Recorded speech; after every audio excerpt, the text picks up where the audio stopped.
Slide visible છે? દેખાય છે, સ્લાઇડ દેખાય છે. જિગ્નેશ દરબારજી, વેલકમ પ્રભુ. Thank you so much. હરે કૃષ્ણ પ્રભુ. બધું ક્લિયર છે? સ્લાઇડ, વોઇસ બધું કન્ટિન્યુ કરું? હા, બરાબર. Okay, Shri Shri Radha Govind temple ISKCON Bengaluru તરફથી તમારું બધાનું હાર્દિક સ્વાગત છે. અને મને ખૂબ આનંદ થાય છે કે 18મા દિવસે પણ તમે બધા મારી સાથે આજ રીતે જોડાયેલા રહ્યો છો.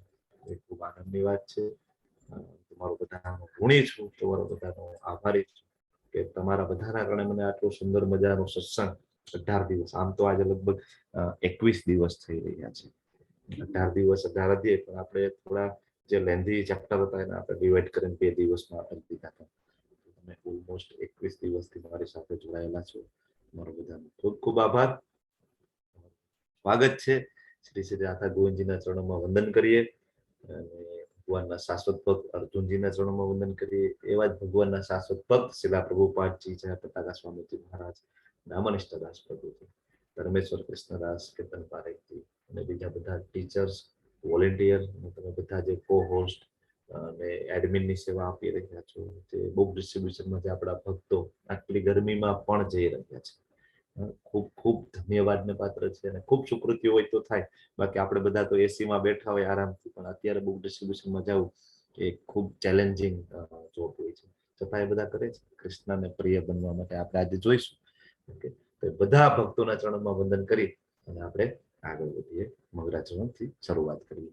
ઓમ અજ્ઞાનમ તિમિરાંધસ્ય જ્ઞાનાજ્ઞ શલાકયા ચક્ષુરુન્મિલિતમ યેન તસ્મૈ શ્રી ગુરુવે નમઃ. શ્રી ચૈતન્ય મનોભીષ્ટમ સ્થાપિતમ યેન ભૂતલે સ્વયં રૂપ કદા મહ્યમ દદાતિ સ્વપદાન્તિકમ. વંદેહમ શ્રી ગુરુમ શ્રીયુતાપદકમલમ શ્રી ગુરુન વૈષ્ણવાંશ્ચ શ્રી રૂપમ સાગ્રજાતમ સહગણ રઘુનાથાન્વિતમ તામ સજીવમ સાદ્વૈતમ સાવધૂતમ પરિજન સહિતમ કૃષ્ણ ચૈતન્ય દેવમ શ્રી રાધા કૃષ્ણ પાદાન સહગણ લલિતા શ્રી વિશાખાન્વિતાંશ્ચ. હે કૃષ્ણ કરુણા સિંધુ દીનબંધુ જગતપતે ગોપેશ ગોપિકા કાંત રાધાકાંત નમસ્તુતે. તપ્ત કાંચન ગૌરાંગી રાધે વૃંદાવનેશ્વરી વૃષભાનુ સુતે દેવી પ્રણમામિ હરિપ્રિયે. વાંછા કલ્પતરુભ્યશ્ચ કૃપા સિંધુભ્ય એવ ચ પતિતાનાં પાવનેભ્યો વૈષ્ણવેભ્યો નમો નમઃ. अनंत कोटि वैष्णव वृंद की जय, शिला प्रभुपाद की जय, ग्रंथराज श्रीमद भगवत गीता श्रीमद भागवतम की जय, सद्गुरुदेव की जय. नमो ओम विष्णुपादाय कृष्ण पृष्ठाय भूतले श्रीमते भक्ति वेदांत स्वामी निति नामिने. नमस्ते सारस्वते देवे गौरवाणी प्रचारिणे निर्विशेषा शून्यवादी पाश्चात्य देश तारिणे. जय श्री कृष्ण चैतन्य प्रभु नित्यानंद श्री अद्वैत गदाधर श्रीवासादि गौर भक्त वृंदा. हरे कृष्णा कृष्ण कृष्णा हरे हरे, हरे राम राम राम हरे हरे. हरे कृष्णा एवरीवन. हरे कृष्ण प्रभुजी. हरे कृष्ण. હરે કૃષ્ણ પ્રભુજી. વેલકમ, તમારું બધાનું સ્વાગત છે. Welcome welcome. हरे कृष्ण प्रभुजी. હરે કૃષ્ણ માતા. હરે કૃષ્ણ હરે કૃષ્ણ. ઘણા બધાને એમ છે કે દંડવત પ્રણામ. હરે કૃષ્ણ. ઘણા બધાને એમ છે કે ગઈકાલે આપણો જ્ઞાન યજ્ઞ પૂર્ણ થઈ ગયો, તો મને ઘણા બધાના મેસેજ આવે છે કે આજે પણ ચાલુ છે. પણ ગઈકાલે આપણે અડધું ચેપ્ટર કવર કરેલું. હરે કૃષ્ણ. મ્યુટ કરજો પ્લીઝ. તો ગઈકાલે આપણે અડધું ચેપ્ટર જ ખાલી કવર કરેલું ને, ફૂલ ચેપ્ટર નતું કવર કરેલું. ઘણા બધાને એમ છે કાલે ફિનિશ થઈ ગયું છે. ઘણા બધાના મને મેસેજ આવે છે. ઓકે, તો કન્ક્લુડિંગ ચેપ્ટર આપણે જોયું કે ભગવાન છે આની અંદર ઘણું ડિટેલમાં ફરીથી આપણે ઘણું બધું જ્ઞાન આપી રહ્યા છે અને અર્જુનને ફાઇનલ કન્ક્લુઝન આપી રહ્યા છે. તો અર્જુન શરૂઆતમાં પૂછે છે સંન્યાસ અને ત્યાગ એટલે શું. નાનું રિકેપ લઈને આગળ વધી જાય. ઓકે, સંન્યાસ અને ત્યાગમાં શું ડિફરન્સ છે ભગવાન સમજાવે છે કે ત્યાગ ખૂબ મહત્વનો છે, બરાબર, કે ફળનો ત્યાગ ખૂબ ઇમ્પોર્ટન્ટ છે. પછી ભગવાન કહે છે યજ્ઞ દાન અને તપ કોઈ પણ સંજોગોમાં છોડવાના નથી. હા બરાબર, આપણે જોઈ લીધું. દાન કઈ રીતના કરવું 17મા ચેપ્ટરમાં, બરાબર. તો કર્મ કઈ રીતના કરવાના, કર્મની અંદર કયું કર્મ કરવાનું, કર્મ વિકર્મ અકર્મ, હવે તો તમને બધાને ખ્યાલ છે. પછી ભગવાન આપણે ત્યાગના પ્રકાર સમજાવે છે, સત્વ રજ અને તમ 3 પ્રકારના ત્યાગના પ્રકાર છે, બરાબર છે. પછી ભગવાન કહે છે કે આગળ જોઈએ તો કર્તાના પ્રકાર અને 5 કારણો આપણને કહે છે કે કોઈ પણ કર્મની સિદ્ધિ માટે 5 કારણો જરૂરી છે. આપણે જોયું, આપણને એમ થાય કે હું જ બધું કરું છું, નહીં, 5 કારણ છે એની પાછળ. અને ટોપ મોસ્ટ ઓથોરિટી છે કૃષ્ણની છે, બરાબર, એના વગર કઈ શક્ય નથી. પછી આપણે ગઈકાલે જોયું હતું જ્ઞાનના પ્રકાર, બરાબર. અમારો વોઇસ ક્લિયર છે ને જિગ્નેશ દરબારજી? બરાબર છે, આવે છે. Okay, thank you.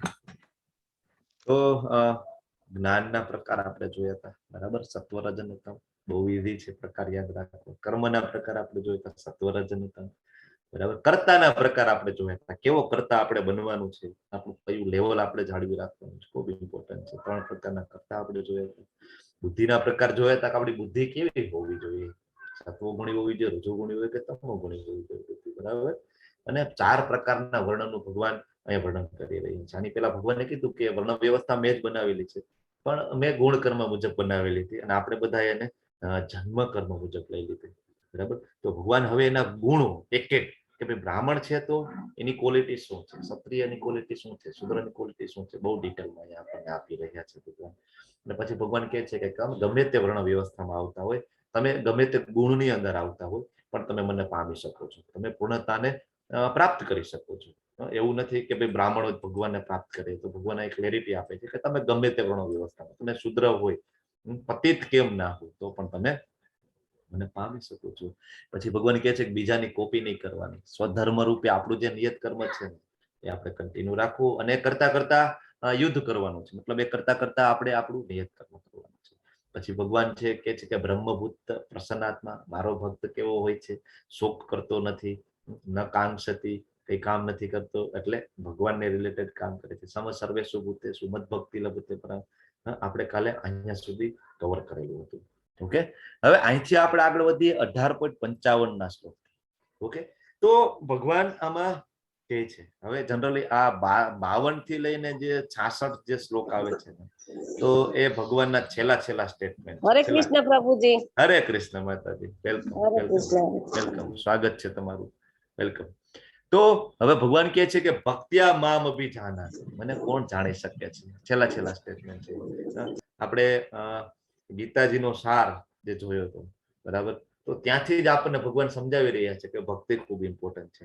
એટલે તમે પ્રભુપાદની બુક વાંચો યથારૂપ, તો તમને ઓલમોસ્ટ પહેલા ચેપ્ટર થી તમને ભક્તિ વિશે પ્રભુપાદ હાઇલાઇટ કરતા રહીએ છે. જનરલી પહેલા 6 ચેપ્ટર નહીતર કર્મયોગના છે, જ્ઞાન યોગના ચાલે છે, બરાબર. પણ છતાં ઘણા બધા એવું કે ભાઈ તમારા પ્રભુપાદ તો પહેલેથી જ ભક્તિ આપી રહ્યા છે. કર્મયોગનું ચેપ્ટર હોય તો એમાં ભક્તિ ઘુસાડી દે છે, જ્ઞાન યોગનું ચેપ્ટર હોય તો ભક્તિ ઘુસાડે. શું કામ? અલ્ટિમેટલી ગોલ ભક્તિ છે. પ્રભુપાદ ખૂબ દયાળુ છે, એને ખબર હતી કે ઘણા બધા એવા પતિત જીવો આવશે કે જે પેલા 3 ચેપ્ટર કે પેલા 2 ચેપ્ટર કે પેલા 6 ચેપ્ટર વાંચી અને જતા રહેશે, અથવા ક્લાસ એટેન્ડ કરીને જતા રહેશે. એ 12મા ચેપ્ટરે પહોંચશે જ નહીં, અથવા મિડલના જે 6 ચેપ્ટર છે જે ભગવાન ત્યાં આપણને ગુહ્ય જ્ઞાન આપવાના છે, ભક્તિ યોગ વિશેનું 9મું ચેપ્ટર પરમ ગુહ્ય જ્ઞાન જે આપવા, ત્યાં પહોંચવાના જ નથી અમુક માણસો.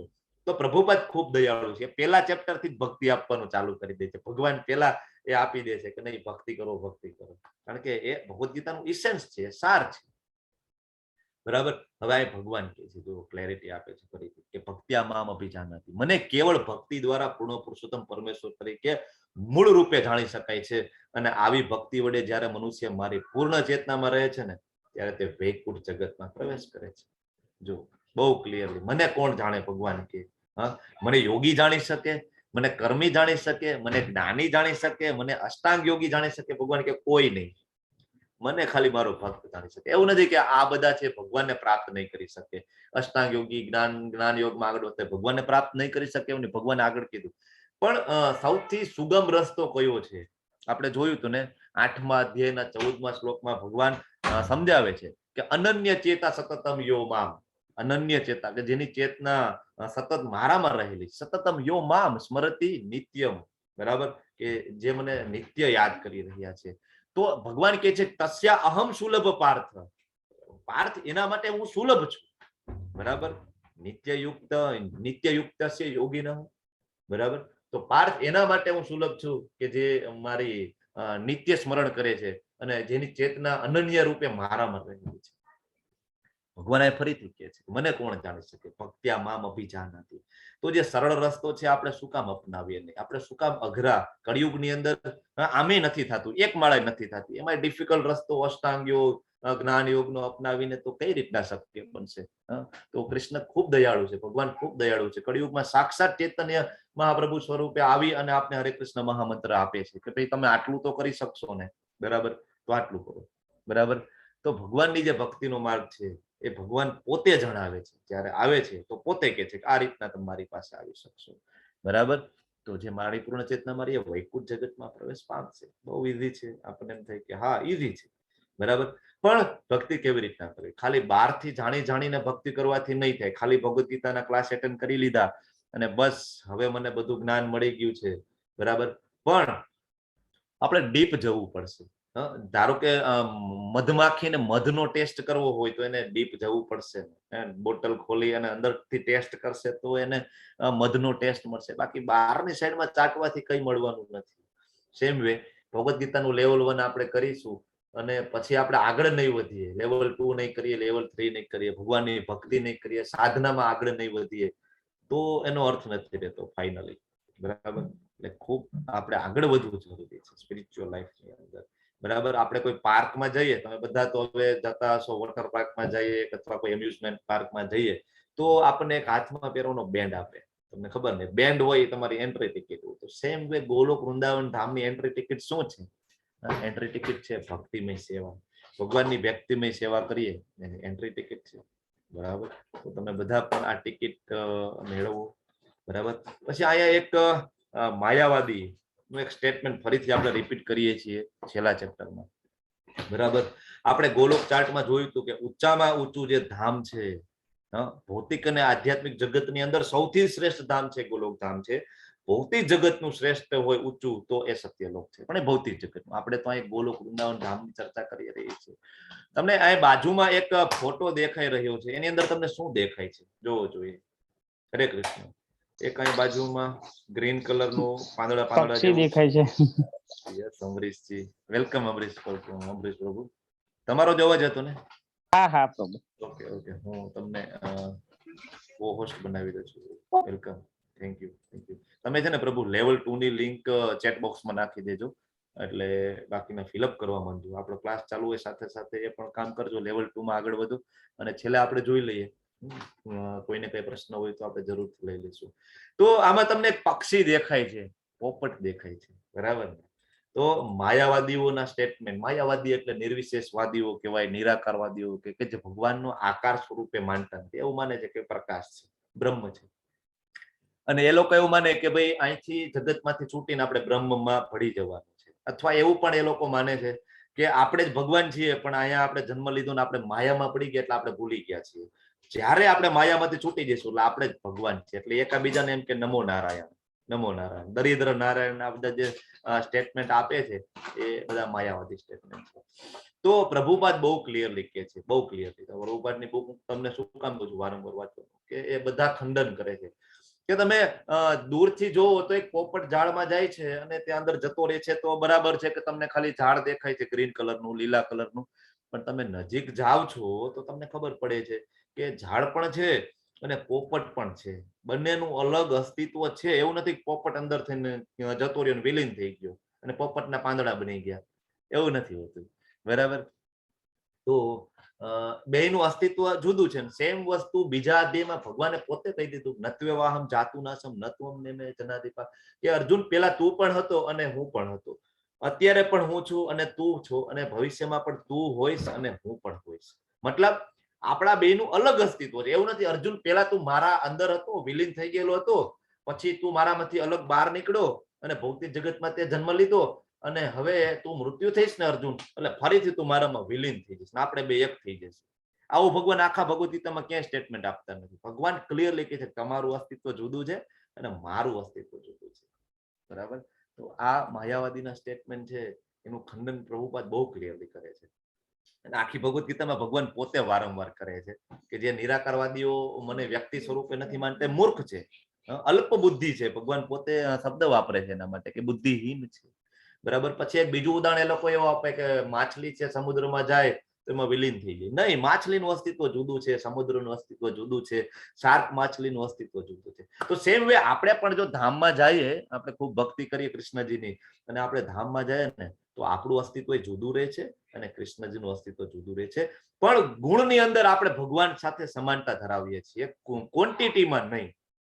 સત ચિત્ત અને આનંદ જે ભગવાનનું સ્વરૂપ છે, સતચિત્ત આનંદ, બ્રહ્માજી કે છે ને, ઈશ્વર પરમ કૃષ્ણ સચ્ચિદાનંદ વિગ્રહ અનાદિરાદિર ગોવિંદ સર્વ કારણ કારણમ સતચિત્ત આનંદ. તો ભગવાન સત શાશ્વત છે, સેમ આપણે પણ શાશ્વત છીએ. ચિત્ત જ્ઞાન, તો આપણે પણ ભગવાનના ધામમાં જઈએ તો આપણને પણ જ્ઞાન આવે, બધું જ જ્ઞાન આવી જાય. અને આનંદ, અનલિમિટેડ બ્લીસ, અનલિમિટેડ હેપીનેસ. ભગવાનના ધામમાં જાય તો આપણને હેપીનેસ આવે, ભગવાન સાથે રહેવાનું. બરાબર. પણ તફાવત છે, ભગવાન છે વિભુ છે અને આપણે અણુ છીએ. આપણે પણ નવયૌવન રહીએ. શું કામ નવયૌવન રહીએ? નવયૌવન હોય તો આપણે કૃષ્ણજીની સેવા કરી શકીએ ને. બાકી ત્યાં જઈને ઘડા થઈ જાય, દાંત બાત પડી ગયા હોય, દેખાતો ન હોય, મોટા મોટા ચશ્મા, આપણે સેવા શું કરવાના હતા?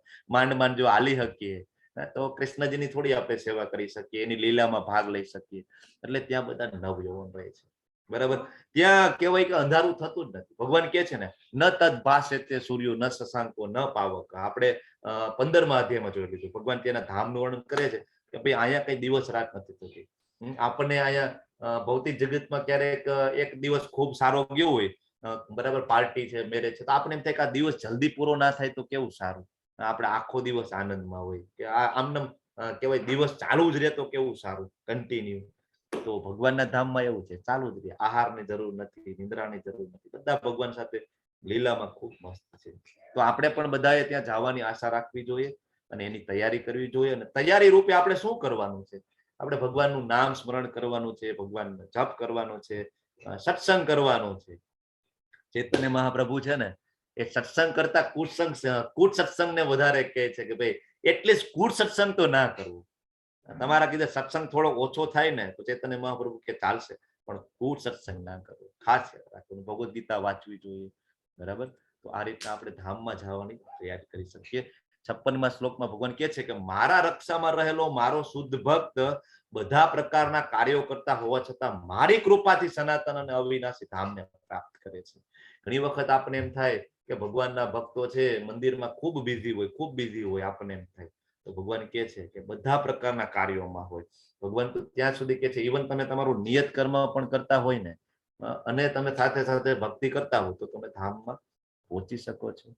સર્વ કર્માણ્યપી સદા કુર્વણો મદ વેપાશ્રય મદ પ્રસાદાદ અવાપ્નોતિ શાશ્વતમ પદમ અવ્યયમ. બરાબર. તો ખૂબ ઇમ્પોર્ટન્ટ છે કે આપણે પણ ભગવાનની રક્ષામાં જઈએ. કઈ રીતના જઈશું? જપ કરીશું, સેવા કરીશું, તો આપણે પણ ભગવાનની રક્ષામાં જતા રહીશું. મદ ચિત્ત સર્વ દુર્ગાણી મદ પ્રસાદાત તરિષ્યતિ અથ ચેત્વમ અહંકારાન શ્રોષ્યસી વિનક્ષ્યસી. કે જો તું મારા ભાવના ભાવિત થઈશ ને, ભાવના ભાવિત થવું, કૃષ્ણજીમાં સતત આપણું ચિંતન રહીએ, ભાવના ભાવિત, તો તું મારી કૃપાથી બદ્ધ જીવનના સર્વ વિઘ્નોને ઓળંગી જઈશ. પરંતુ જો મિથ્યા અહંકારમાં તું આવી ચેતનામાં કાર્ય કરીશ નહીં ને તો અને મારી વાત નહીં સાંભળે તો નષ્ટ થઈ જશે. ભગવાન અહીંયા એક વોર્નિંગ આપી રહ્યા છે આપણને. મદચિત એટલે ભગવાન કહે છે કોનામાં ચિત્ત રાખવાનું. બેકગ્રાઉન્ડમાંથી વોઇસ આવે છે હરે કૃષ્ણ. તો કોનામાં ચિત્ત રાખવું? તો ભગવાન કે મારામાં ચિત્ત રાખ. બરાબર. વિચારો તારા મારામાં રાખ. આપણને એમ થાય ભગવાન સતત તમારામાં કઈ રીતના વિચાર રાખવા, સતત તમારામાં ચિત્ત મારે કેમ પૂરું દેવું? મારા વિચારો તો ભાગે છે, મન મારું બહુ ચંચળ છે ભગવાન. તો પ્રભુપાદ કહે છે અને ચૈતન્ય મહાપ્રભુ ખૂબ સરસ આપણને સમજાવી ગયા છે કે આપણને એમ થાય કે હજી ભગવાનમાં મન લગાડવું ત્યાં મન આપણું ભાગી જાય છે. તો આપણે હરે કૃષ્ણ મહામંત્રનું સ્મરણ કરીએ. ઘણા બધા હરે કૃષ્ણ મહામંત્રનો જપ કરતા હોય ને તો આપણને પ્રશ્ન કરે, મને ઘણી વાર પ્રશ્ન કરે કે મન નથી લાગતું. શરૂઆતમાં નહીં લાગે.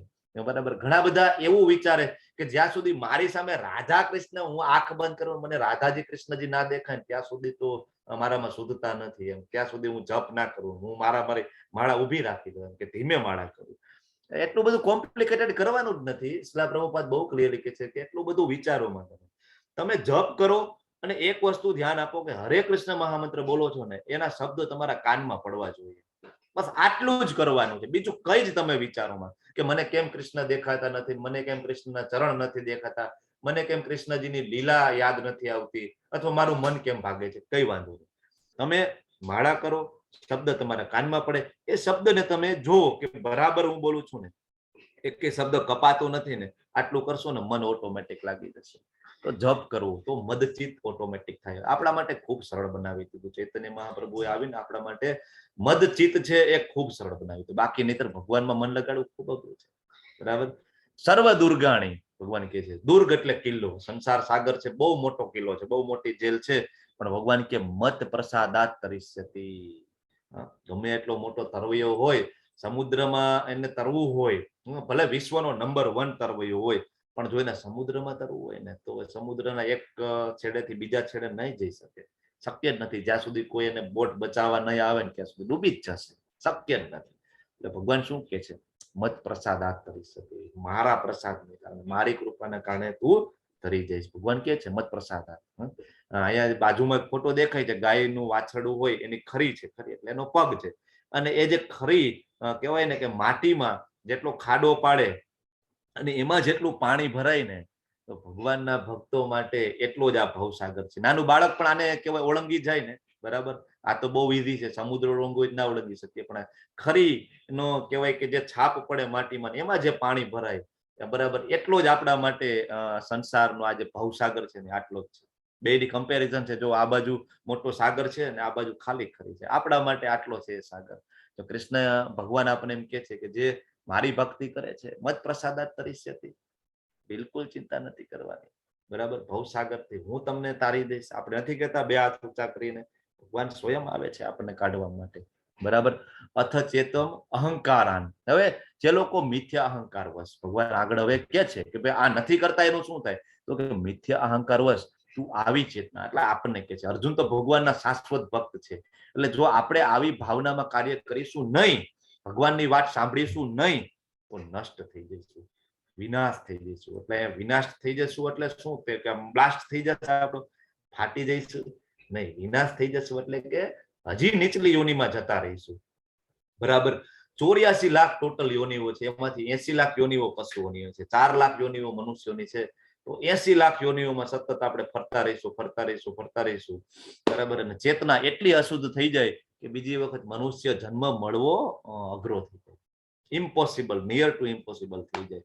એટલે ભગવાન કહે છે કે વિનાશ થઈ જશે. બરાબર. વિનાશ એટલે આપણે આમાં પડી જઈએ, જન્મ મૃત્યુ જરાવેતીમાં, આમાંથી આપણે છૂટી ના શકીએ. પણ જો સુંદર મજાનું પિક્ચર છે ને તમારી સામે, બીજી વખત આ પિક્ચર આવે છે આપણી સામે, મત પ્રસાદાત તરિષ્યતિ. ઇસ્કોનના આ જેટલા તમે પિક્ચર જોઈ રહ્યા છો ને, એ બધા એના ભક્તોએ ડ્રો કરેલા છે, કોઈ પ્રોફેશનલ આર્ટિસ્ટે નથી દોરેલા. બરાબર. બધા ભક્તોએ દોરેલા છે, બધા અંગ્રેજો, ફોરેનર્સો જે ભગવાનના ભક્ત બની ગયા. પ્રભુપાદ એની બાજુમાં બેઠા બેઠા પ્રભુપાદને, હવે એ લોકોએ કોઈ ધોતી ના જોયું હોય, કોઈ દિવસ મુકુટ ના જોયો હોય, કોઈ દિવસ જનેવું ના જોયું હોય, કઈ રીતના ડ્રો કરે. તો પ્રભુપાદની બાજુમાં બેસે, પ્રભુપાદ એને સમજાવે કે ધોતી આવી હોય, તિલક આ રીતના હોય, કૃષ્ણજીના વાળ આવા હોય, એનું મુગુટ આવું હોય, કૃષ્ણજીનો કલર આવો હોય, સુંદર મજાનું કહેવાય પ્રભુપાદ વર્ણન કરે અને આ ડ્રો કરે. તો બધા પિક્ચરો જો, અને બધા મહાન ચિત્રકાર બની ગયા, મહાન ચિત્રકાર બની ગયા પ્રભુપાદની કૃપાથી. મત પ્રસાદ તરિષ્યતિ. અદ્ભુત દ્રશ્ય છે ને. ભગવાન પોતે જો નીચા નમે છે કે આવી જા ને દીકરા, ક્યાં સુધી તું હેરાન થઈશ. બરાબર. અદ્ભુત ચિત્ર છે, અદ્ભુત. ભગવાન હવે આગળ કે છે કે હે અર્જુન, પરમેશ્વર જીવ માત્રના હૃદયમાં વસે છે. આપણે જોયું તો ભગવાન આપણા હૃદયમાં છે, શિરોદક્ષાય વિષ્ણુ તરીકે. ભૌતિક શક્તિના બનેલા યંત્ર પર આરૂઢ થયેલા સર્વ જીવોને પોતાની માયાથી ભ્રમણ કરી રહ્યા છે. આપણે બધા જે જીવો એટલે કે આત્મા છે, એ ભૌતિક શક્તિનું બનેલું યંત્ર એટલે કે આપણું શરીર, એના ઉપર આપણે આરૂઢ થયેલો છે આપણો આત્મા. અને એ આત્મા એક શરીરમાંથી બીજા શરીરમાં, બીજા શરીરમાંથી ત્રીજા શરીરમાં, અલગ યોનિઓ, પ્રાણીની યોનિ, પક્ષીની યોનિ, વનસ્પતિઓની યોનિમાં આપણે આપણી ઈચ્છાઓના કારણે, આપણે આનું એક્ઝામ્પલ 9મા ચેપ્ટરમાં જોયું તો શું કામ દેહાંતર થાય છે. આપણે ફૂલનું એક્ઝામ્પલ આપીને ભગવાન સમજાવે છે કે જેમ ફૂલની સુગંધ જાય છે પવનના કારણે, સેમ આપણે આપણી ઈચ્છાના કારણે બરાબર એક બીજા શરીરની અંદર દેહાંતર આપણે કરી રહ્યા છીએ. પણ જો કૃષ્ણને આપણે શરણમાં જઈએ તો આપણે આમાંથી છૂટી શકીએ. Krishna is in our heart. ભગવાન છે આપણા હૃદયની અંદર છે, અને આ શરીર છે યંત્ર છે જેમાં આપણો આત્મા બિરાજે છે. જ્યાં સુધી આપણે આત્માને પોષણ નથી આપતા ત્યાં સુધી આપણે આ મશીનની અંદર પડ્યા રાખવાનું છે. બરાબર. તો જે ગુરુઓ હોય, જે આચાર્યો હોય, એની હૃદયની અંદર જે ભગવાનની જે ઉપસ્થિતિનું જે આત્મ સાક્ષાત્કાર છે ખૂબ પાવરફુલ હોય, ખૂબ જોરદાર હોય. બરાબર. તો એને એક્ઝેક્ટ અનુભવ થયેલો હોય. બરાબર. ભગવાને પણ આપણને ચોથા અધ્યાયના 34મા શ્લોકમાં કીધું. બરાબર. શું કીધું ભગવાને? કે તદ્વિધિ પ્રણિપાતેને પરિપ્રશ્નેન સેવયા. તું ગુરુ પાસે જા, એમને વિના નમન કર અને વિનમ્ર થઈને પરિપ્રશ્નેન એને પ્રશ્ન કર, સેવયા એની સેવા કર. ઉપદેશંતિ તે જ્ઞાનમ. એ તને ઉપદેશ આપશે, એ તને જ્ઞાન આપશે. જ્ઞાનીન તત્વદર્શીન. કારણ કે એને ઓલરેડી આત્મ સાક્ષાત્કાર કરી લીધો છે તો તને એ જ્ઞાન આપશે. ભગવાન પોતે કહે છે ગુરુની સેવા કરવી જરૂરી છે. બરાબર. તો જો ગુરુની સેવા કરીએ તો એના હૃદયમાંથી જે કૃષ્ણ પરમાત્મા છે ધીમે ધીમે આપણા હૃદયની અંદર ડાટા કહેવાય ને, ડેટા ટ્રાન્સફર ના કરતા હોય આપણે પેન ડ્રાઈવ ની અંદર, એવી રીતે ધીમે ધીમે ડેટા ટ્રાન્સફર થાય. જેમ જેમ ભગવદ્ ગીતા વાંચીએ, સાંભળીએ, સમજવાની કોશિશ કરીએ, ભોગ લગાડીએ, એમ એમ એ જે ડાટા ટ્રાન્સફરની પ્રોસેસ છે સ્પીડી થાય, થોડી ઝડપી બને. તમે બધા પણ આ સેવા કરો. હવે હે ભારત, સર્વથા સંપૂર્ણપણે તેમના શરણમાં જા. તેમની કૃપાથી તું પરમ શાંતિ તથા સર્વોપરી સનાતન ધામ પ્રાપ્ત કરીશ. ભગવાન કહે છે તમે એવ શરણમ ગચ્છ. હૃદયમાં બિરાજમાન પરમાત્મા સ્વરૂપ છે, તું મારા શરણમાં આવી જા. સનાતન ધામ ભગવાન કહે છે. 8મા અધ્યાયના 20મા શ્લોકમાં ભગવાન કહે છે, ભગવાન પેલા કહે છે કે ભાઈ અહીંયા પ્રલય આવે છે અને નાશ પામે છે, મિની પ્રલય, મહાપ્રલયની ચર્ચાઓ ભગવાન અર્જુન સાથે કરી રહ્યા છે 8મા ચેપ્ટરમાં. પછી ભગવાન એમ પણ કહે છે કે અર્જુન પૂછે છે કે એવું કોઈ સ્થળ છે ભગવાન કે જ્યાં આ બધું નથી, જ્યાં વિનાશ નથી થતો, મૃત્યુ નથી, જન્મ નથી? તો ભગવાન 8મા અધ્યાયના 20મા શ્લોકમાં કહે છે, હા અર્જુન, એવું પ્લેસ છે, એ મારું ધામ છે, આવી જા. ત્યાં કઈ પ્રલય નથી, કોઈ જન્મ નથી, કોઈ મૃત્યુ નથી. બરાબર. ગમે એટલા પ્રલય આવે, ભગવાનનું ધામ એમ નમ રહે. બાકી બધી વસ્તુ ઇન્ક્લુડિંગ સત્યલોક, આપણે એ પણ જોઈ લીધું, ઇન્ક્લુડિંગ બ્રહ્મલોક સહિતનું બધું મહાપ્રલય વખતે નાશ પામે છે. બાજુનો જે ફોટો છે એ ઘટના કઈ છે કોણ કહે છે? હરે કૃષ્ણ.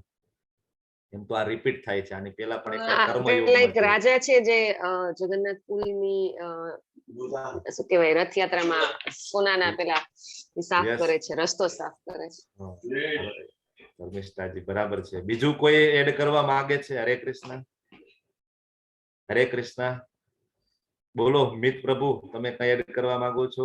ગોલ્ડીભાઈ સોની, જાનકી માતાજી, જીમી માતાજી, ખ્યાતિ રાણીગાજી, બોલો તમને શું લાગે છે આ ફોટો જોઈને? મારો વોઇસ તો ક્લિયર આવે છે ને? અવાજ બરાબર છે? સંભળાય છે ને બધાને? Jignesh દરબારજી, Amrish, સોહિની Mataji, welcome. Hare Krishna. Thank you so much for joining Mataji. Hare Krishna. રથયાત્રાના દિવસે આ થાય છે. Rathyatra, yes exactly. બરાબર. પણ અહીંયા સોનાનું ઝાડું નથી, એ સાદું જે ઝાડું હોય એ જ ઝાડું છે. સોનાનું ઝાડું તો હવે જે રાજાના જે વંશજો છે ને એ બધા પ્રતિકાત્મક રૂપે વાપરે છે. એ સમયે તો રાજા, આનું નામ શું હતું?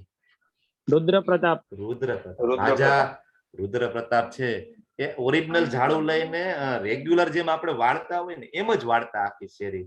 પછી જગન્નાથજી ત્યાંથી નીકળે, રાજા પોતે વાળતા. એટલે ભગવાન કહે છે ને સર્વથા સંપૂર્ણપણે તેમના શરણમાં જાય. આવી રીતના ભગવાનના તમે શરણમાં જઈ શકો ભગવાનની સેવા કરીને, અને પરમ શાંતિ અને સર્વોપરી ધામને આપણે પ્રાપ્ત કરી શકીએ. એટલા એ ફોટો મૂકેલો છે, બે વચ્ચે કનેક્ટ કરી શકાય આપણે. બરાબર. હવે ભગવાન બહુ ક્લિયર સ્ટેટમેન્ટ આપે છે, યથેચ્છસી તથા કુરુ, યથેચ્છસી તથા કુરુ. આ પ્રમાણે મેં તને ગુહ્ય જ્ઞાન વિશે સમજૂતી આપી છે, આ વિશે પૂરું મનન કર. મેં તને ગુહ્ય જ્ઞાન આપી દીધું. ભગવાન કે સારા શિક્ષકો હોય એ ખૂબ ડિટેલમાં સમજાવે, બધું સમજાવી દે, પછી છેલ્લે શું કે? બરાબર. એવી રીતના અહીંયા ભગવાન શું કહે છે? પછી તારી જેવી ઈચ્છા હોય ને અર્જુન એમ તું કર ભાઈ. મેં તને જ્ઞાન આપી દીધું, ગુહ્ય જ્ઞાન આપી દીધું, ગુહ્યતર આપી દીધું, ગુહ્યતમ આપી દીધું. પણ હવે યથેચ્છસી તથા કુરુ.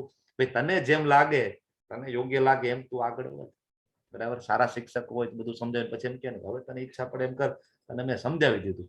તો આપણને બધાને એમ થાય કે ભાઈ મને કેમ ભગવાને સંસાર સાગરમાં મૂકી દીધો, કેમ જન્મ મૃત્યુ જરા વ્યાધિમાં મૂકી દીધો, કેમ મને ધામમાં ના બોલાવી, ના રાખ્યો, હું પણ ત્યાં મજા કરી શકું ને. પણ આપણે બધાએ ભગવાનથી ઈર્ષા કરીને આપણે બધાને ફ્રીડમ જોતી હતી, આપણે બધાને સ્વતંત્રતા જોતી હતી. નહીં, અમે તો ભગોડા છીએ, અમારે તો કહેવાય કે ભોગવું છે, તમારી જેમ અમારે પણ ભોગતા બનવું છે. ભગવાન કે કઈ વાંધો નહીં, તને ભૌતિક જગતનું સર્જન કરી આપું, તું પણ તારું ફેમિલી હશે, તારા વાઈફ હશે, તારા બાળકો હશે, તું તારા ફેમિલીનો ભગવાન. તને પણ એમ હશે કે મારું પણ ઘર છે, મારો પણ મહેલ છે, મારું પણ એક સામ્રાજ્ય છે, મારી પણ સંપત્તિ છે, તને એવું લાગશે. બરાબર? તો ભગવાન કહે છે ને, અર્જુનને પણ કહે છે, આટલું બધું ભગવદ્ ગીતાનું જ્ઞાન આપીને અર્જુનને ભગવાન શું કહી દે છે? હવે તારી ઈચ્છા હોય ને ભાઈ એમ. તો ભગવાને આપણને કહી દીધું કે ભૌતિક જગતમાં જાઓ, તમને ઈચ્છા પડે એમ રહ્યો. બરાબર છે? નહીતર તો આમાં ફ્રીડમ નો કોઈ મહત્વ નથી ને. એક ધારો કે એક બાપ હોય, એને 3 છોકરા હોય ને એક છોકરો એનાથી ઈર્ષા કરે એમ કે ભાઈ મારે જુદું થઈ જવું, ભાઈ મારે તમારે ભેગું નથી રહેવું. તો એ જુદો થઈ જાય અને પછી પણ એ પિતાજી એના ઉપર કંટ્રોલ રાખે કે નહીં, આ કામ જ તારે કરવાનું છે ને આમ, તો ઓલમ કે તો ભાઈ મારે જુદું થવાનો મતલબ શું તમારા? તમારે ઈર્ષા થતી હતી એટલે હું જુદો થયો. તો એ પણ ફ્રીડમ આપે ને કે હવે ભાઈ તમે સુખેથી રહ્યો, 2 માણસ શાંતિથી રહ્યો. નથી કેતા આપણા પિતાજી?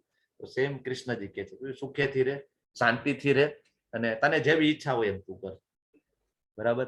એટલે હંમેશા યાદ રાખવું, સંબંધોની અંદર ફ્રીડમ ખૂબ જરૂરી છે. આપણે એમ થાય કૃષ્ણ આટલા દયાળુ છે, આપણે કેમ ધામમાં નથી બોલાવતા? આપણે ઈચ્છા નથી કરતા એટલે આપણે ધામમાં નથી જઈ શકતા. બાકી ભગવાન આપણી વેઇટ કરે છે.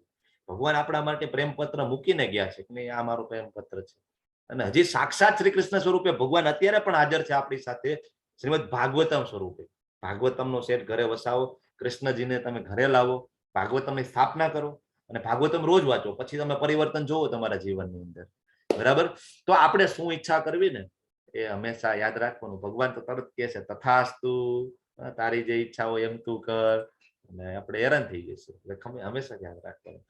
હવે ખૂબ ઇમ્પોર્ટન્ટ શ્લોક આપે છે ભગવાન, મનમના ભવ મદભક્તો મધ્યાજીમાં નમસ્કુરુ. સેમ આવી જ જે પહેલી લાઈન જે છે આ શ્લોકની, આપણે 9મા ચેપ્ટરમાં ભણી ગયા. ભગવાન શું કહે છે? સદૈવ મારું ચિંતન કર. મનમના, મન મારામાં રાખ, મદભક્તો મારો ભક્ત થા, મધ્યાજી મારી પૂજા કર, અને મામ નમસ્કુરુ મને નમસ્કાર કર. બરાબર? મામે વેશ્યસી સત્યમ તે પ્રતિજાને પ્રિયો અસી મેં. ભગવાન કેટલા દયાળુ છે તમે જો, કે આ પ્રમાણે તું મને નિશંકપણે મારી પાસે આવી જઈશ અને હું તને ભગવાન કે ગેરંટી આપું છું, હું તને વચન આપું છું. શું કામ? પ્રતિજાને પ્રિયો અસી મેં, તું મારો બહુ વહાલો મિત્ર છે. 14 લોકના અધિપતિ, આધ્યાત્મિક જગત, ભૌતિક જગતના અધિપતિ સાક્ષાત શ્રી કૃષ્ણ, સાક્ષાત ભગવાન આપણને બધાને એમ કે છે કે તું મારો બહુ વહાલો મિત્ર છે, તું મારો ડિયર ફ્રેન્ડ છે. તમે વિચાર કરો, પણ છતાં આપણે એની પાસે જતા નથી. 9.34 માં આપણે આ 2 લાઈન રિપીટ કરી હતી, મનમના ભવ મધ્યાજીમાં નમસ્કુરુ. સામેથી ભગવાન કહે છે. ભગવાનને કઈ જરૂર છે? આપણે જન્મ મૃત્યુ જરા વ્યાધિમાં ફેર રાખે ભગવાન કઈ વાંધો? આપણને એમ થાય કે ભાઈ અહીંયા પોપ્યુલેશન છે. બિલકુલ એવું નથી. આધ્યાત્મિક જગતની જે પોપ્યુલેશન છે એના કરતા અહીંયા 25% છે, 3/4 છીએ આપણે. આધ્યાત્મિક જગતમાં 75% વસ્તી ત્યાં છે, બધા જીવો ત્યાં છે. જે ભગવાનના પાર્ષદો છે, જેને ભગવાનથી ઈર્ષા નથી, એ બધા ત્યાં છે. અને ઈર્ષા હતી, જે બધા ભગોડા છીએ આપણે બધા, એ અહીંયા છીએ ભૌતિક જગતમાં હેરાન થવા માટે. ભગવાનને ફોલોવર્સની જરૂર નથી, આપણે બધાને છીએ. અહીંયા તો ટ્વિટરમાં ફોલોવર જોઈએ, ફેસબુકમાં ફોલોવર જોઈએ. ભગવાન કે મારે ફોલોવરની જરૂર નથી. પણ ભગવાન આપણા પિતાજી છે. ભગવાને 4 વખત ભગવાન આપણને ભગવદ્ ગીતામાં વારંવાર કહે છે કે હું તમારો પિતા છું. Directly, indirectly. એક વખત તો ડાયરેક્ટલી કહી દે છે ને 9મા અધ્યાયમાં, અહમ બીજ પ્રદ પિતા. બરાબર? તો ભગવાન આપણા પિતાજી છે, આપણી રાહ જોવે છે. એટલે ભગવાન એના ધામનું વર્ણન કરે છે. 15મા અધ્યાયમાં કહે છે, 9મા અધ્યાયમાં કહે છે. ભગવાન ઘણા બધા આપણને ટ્રીક આપે છે એમની પાસે જવાની, પણ આપણે કોઈ ટ્રીક લેવી નથી. મામે વેશ્યસી સત્યમ તે, તું ચોક્કસ મારી પાસે આવીશ. સત્યમ તે પ્રતિજાની પ્રિયો છે મેં તને અર્જુન, અને અર્જુન થ્રુ આપણને કે હું તમને બધાને પ્રોમિસ આપું છું, તમે બધા મારા પ્રિય મિત્ર છો. અર્જુનજીને સર્ટિફિકેટ આપે છે અને ઇનડાયરેક્ટલી આપણને પણ કહે છે.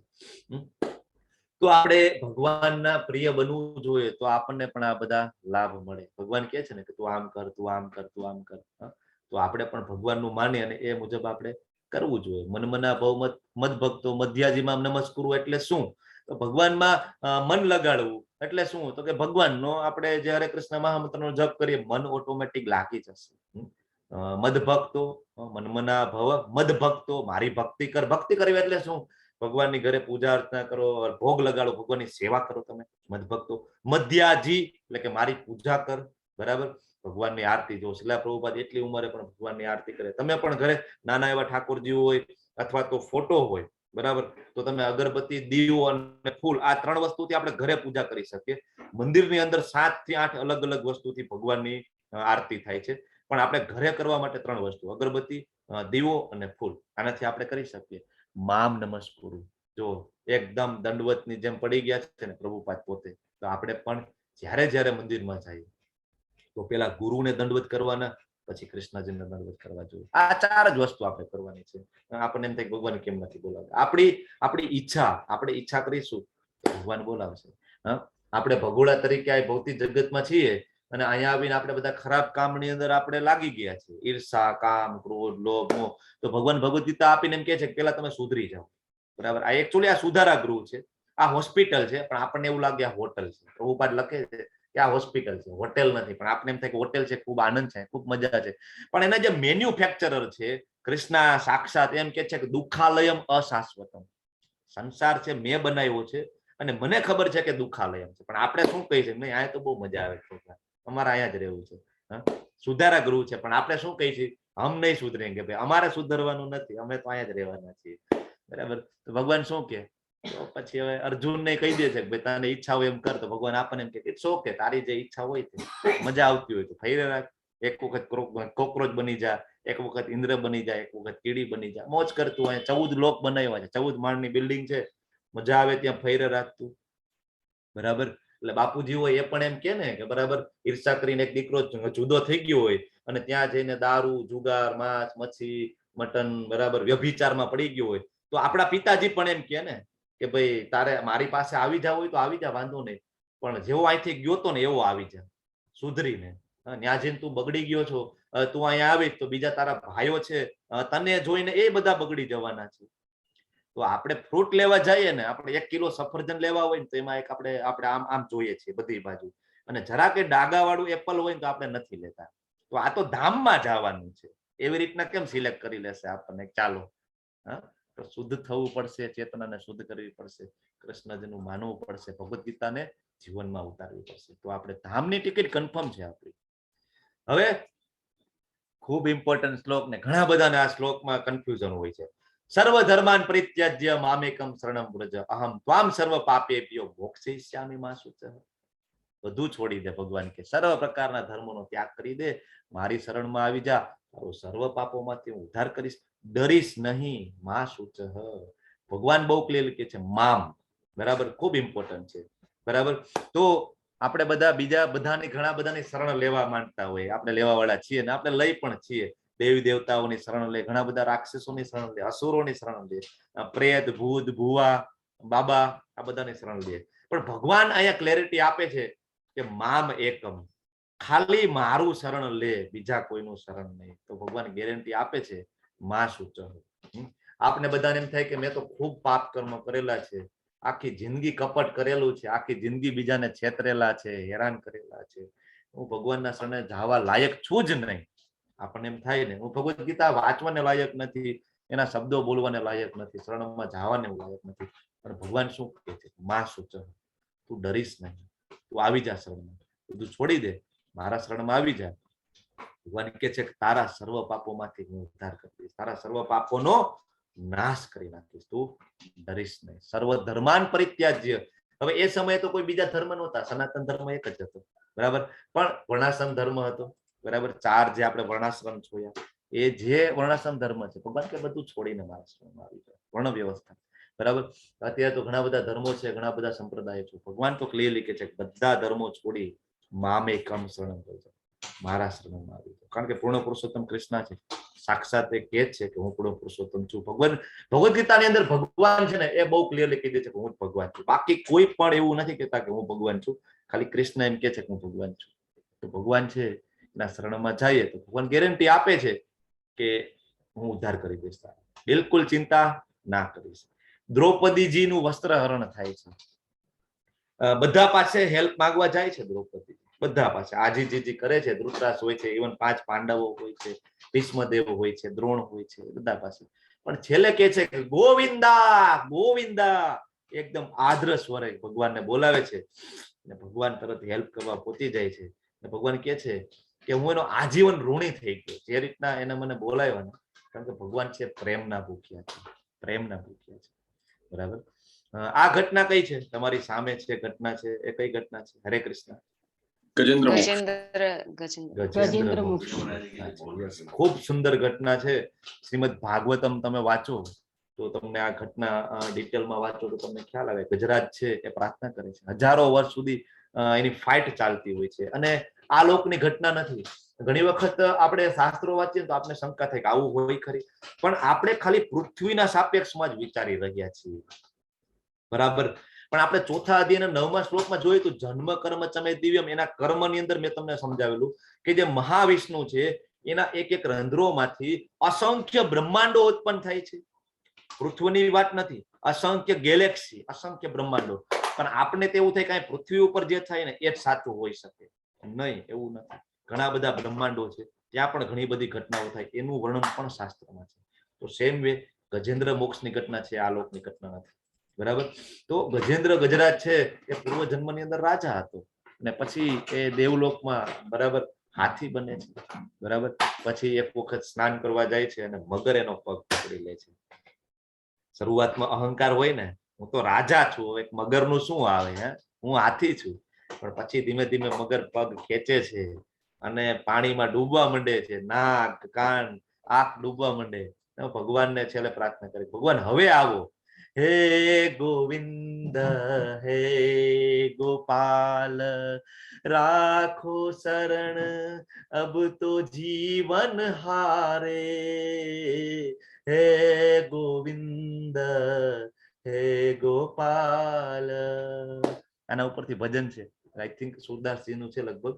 ખૂબ સુંદર ભજન છે, યુટ્યુબમાં સાંભળજો. ગજરાજજી સ્તુતિ કરે છે. એકચ્યુઅલી ભાગવતમ ની અંદર જે સ્તુતિ છે શ્લોકમાં છે, અને આ ભજન છે, બે વસ્તુ અલગ અલગ છે. પણ ભજન સાંભળવાની પણ ખૂબ મજા આવે. ગજેન્દ્ર છે કે છે કે હવે તો ગયા ભગવાન, હવે તો આવી જાવ. અને છેલ્લે બાજુમાં કમળનું પુષ્પ હોય, સૂંઢમાં લઈને ઊંચું કરે છે. અને દ્વારકાથી ભગવાન ચપ્પલ વગર દોડે છે. રૂક્ષ્મણીજી પૂછે છે ક્યાં જાઓ છો તમે? અને ભગવાન કે છે કે ગજેન્દ્ર આગળ જાઉં છું. અને એ શબ્દ એ બોલે છે, અડધો શબ્દ દ્વારકામાં બોલે છે, અને અડધો શબ્દ તો બોલે ત્યાં અહીંયા પહોંચી ગયા હોય છે. ક્યાં? બીજા લોકની અંદર ભગવાન પહોંચી જાય છે, અને એમની હેલ્પ કરવા. એટલે ભગવાન આવે છે, કહેવાનો મતલબ એ છે. હમણાંના જ દાખલા તમે જુઓ, નરસિંહ મહેતા. બરાબર. બહુ જૂના દાખલા ના કહેવાય, આ તો હજી કદાચ બીજા લોકની ઘટના છે તો આપણને વિશ્વાસ ના આવે. ઘણા બધા એવા માણસો છે કે જે ભાગવતમને દંતકથા માને છે, એવું માને છે કે વાર્તાઓ છે. આવા માણસોને હું મળેલો પણ છું. એવું માને ભાગવતમની અંદર ઉદાહરણ છે વાર્તા. શું કામ? એની બુદ્ધિ ટૂંકી પડે આ બધી વસ્તુ સમજવા માટે. બરાબર. તો કૃષ્ણ આવે છે, નરસિંહ મહેતા માટે આવે છે, મીરાબાઈ માટે આવે છે, સક્કુબાઈ માટે આવે છે, તુકારામ માટે આવે છે, ને રાજેન્દ્રપુરી માટે આવે છે. આવે ભગવાન. ખાલી આપણી શ્રદ્ધા કેટલી છે એના ઉપર ડિપેન્ડ કરે. ભગવાન કે છે ને એ યથા મામ પ્રપદ્યન્તે તામ તથૈષાં ભજામ્યહમ. જેવી રીતના તમે મને ભજશો, હું પણ તમને એ રીતના રેસિપ્રોકેટ કરીશ. બહુ સિમ્પલ છે. તમે જેવી રીતના ભગવાનને પ્રેમ કરશો, ભગવાન કે હું પણ તમને એવી રીતના પ્રેમ કરીશ. અમરીશ મહારાજ નું જોયું હતું ને આપણે. બરાબર. બધી ઇન્દ્રિયોથી ભગવાનને પ્રેમ કરે છે. ભગવાન કે મારું સુદર્શન તું રાખ ભાઈ. સુદર્શન જાય છે ને ભગવાન પાસે જાય છે દુર્વાસા. ભગવાન કે નહીં ભાઈ, હું મારું કામ નથી, તું મારા ભક્ત આગળ જા ને, એ તને સુદર્શન માંથી મુક્તિ અપાવે, આમાં મારું કામ નથી. ભગવાનને જે રીતના ભજો એ રીતના રેસિપ્રોકેટ કરે છે. હવે આ બે શ્લોક છે એ ખૂબ ઇમ્પોર્ટન્ટ છે કે જે મનુષ્ય ભક્તોને આ પરમ રહસ્ય બતાવે છે તે શુદ્ધ ભક્તિ પ્રાપ્ત કરે છે. અંતે તે મારી પાસે પાછો આવશે એમાં લેશ માત્ર શંકા નથી. જો શું કામ આયા બધા લાગેલા છે? શું કામ હું આટલી લેક્ચર લઉં છું ને પ્રિપેરેશન કરું છું? શું કામ? આ બે શ્લોકના કારણે. એક આનો, એક આ, અને આના પછી આ બે શ્લોકના કારણે આ બધા લાગેલા છે. તમે જુઓ કે વોલેન્ટિયરની ટીમ આખી લાગેલી છે. શું કામ? બરાબર. આમ તો નહીતર શુદ્ધ ભક્તિને પામવું એ ખૂબ અઘરું છે. બરાબર. પણ ભગવાન આયા કહે છે કે મારું જે આ પરમ રહસ્ય છે ને, એ જે કોઈને કહેશે ને, બતાવશે ને, એ મારી પાસે પાછો આવશે. અને ભગવાન એની ગેરંટી આપે છે. બરાબર. તો તમે બધા પણ કરો. હવે નવી બેચ આપણી ચાલુ થઈ રહી છે 9 તારીખે. જોરદાર પબ્લિસિટી કરો, સ્ટેટસમાં મૂકી દો, વોટ્સએપમાં, ફેસબુકની અંદર. અને જાણીતા હોય એને તમે ટેલિફોનિક જાણ કરો. એને અમને આવું જ્ઞાન મળ્યું છે, તમે પણ જ્ઞાન લ્યો, શેર કરો. બરાબર. તો ભગવાન એમ કે છે ખાલી જ્ઞાન ફેલાવીશું ને તો ભગવાન કે છે કે તને ગેરંટી છે કે તું આવી જઈશ મારી પાસે. આપણે ખાલી આટલું જ કરવાનું છે, જાજુ કરવાનું જ નથી. બરાબર છે. આ ડેડિકેટ આ બધા જેટલા ટીચરો છે શું કામ આટલું કામ કરી રહ્યા છે? પાર્થ પ્રભુઓ છે, ઇવન અમરીશ પટેલજી છે, શું કામ? બરાબર. અહીંયા જિજ્ઞેશ દરબારજી છે, નયા માતાજી છે, હવે મિત પ્રભુ આપણી સાથે જોડાઈ ગયા છે, ડોક્ટર દીપ્તિજી છે, ઘણા બધા છે, સોહિની માતાજી છે, ઘણા બધા. નામ લવ એટલા ઓછા છે આપણા ભગવાનના સેવકોના. શું કામ કરે છે? કારણ કે એને ખબર છે કે મારો ગોલ છે ને એ કૃષ્ણજીએ ફિક્સ કરેલો છે, કન્ફર્મ કરેલો છે. બરાબર. તો તમને બધાને પણ અનુરોધ છે કે તમે પણ બધા આગળ આવો સેવા માટે. બરાબર. કારણ કે આ માર્ગમાં આપણે કંઈ પણ કરીશું ને તો ભગવાનને ખૂબ પ્રિય થઈ જશું. શિલા પ્રભુપાદજી છે, ફોરેનમાં ગયા, વિદેશમાં ગયા, અને શું કામ આટલું મોટું જોખમ લીધું? એ ધારે.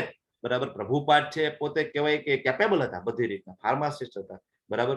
અને કેમિકલ એન્જિનિયરિંગ કરેલું હતું, તો બધી રીતના કેપેબલ હતા. તો પ્રભુપાદ ધારે તો વૃંદાવનની અંદર એક સુંદર મજાનો મઠ બનાવી અને ત્યાં સુંદર મજાની એસી ઓફિસમાં બેસી શકે ને. બરાબર. પણ એવું ના કર્યું. ફોરેન ગયા, ખૂબ મહેનત કરી. શરૂઆતમાં 2 વર્ષ કોઈ રિસ્પોન્સ નહીં. તમે વિચાર કરો કે તમને ખાલી એક દિવસ રિસ્પોન્સ ના મળે ને તો આપણે સાંજે હતાશ થઈ જાય ને આપણે એમ કે નહીં હવે જે કરતા હતા ને કરવા માંડીએ. સતત 2 વર્ષ અજાણી જગ્યા, અજાણા માણસો, ત્યાં કોઈ જાણીતું નથી, ખિસ્સામાં પૈસા નથી. બરાબર. અને ત્યાં ગાર્ડનમાં ખુલ્લામાં બેસીને હરે કૃષ્ણ સતત 3 કલાક કરવું અને રિસ્પોન્સ ના મળે તો એ તો ભગવાનને એની સાથે હોય તો એ શક્ય બને છે. ક્યારે શક્ય બને? ભગવાન ક્યારે સાથે આવે? 100% તમે શરણાગતિ કરો તો ભગવાન સાથે.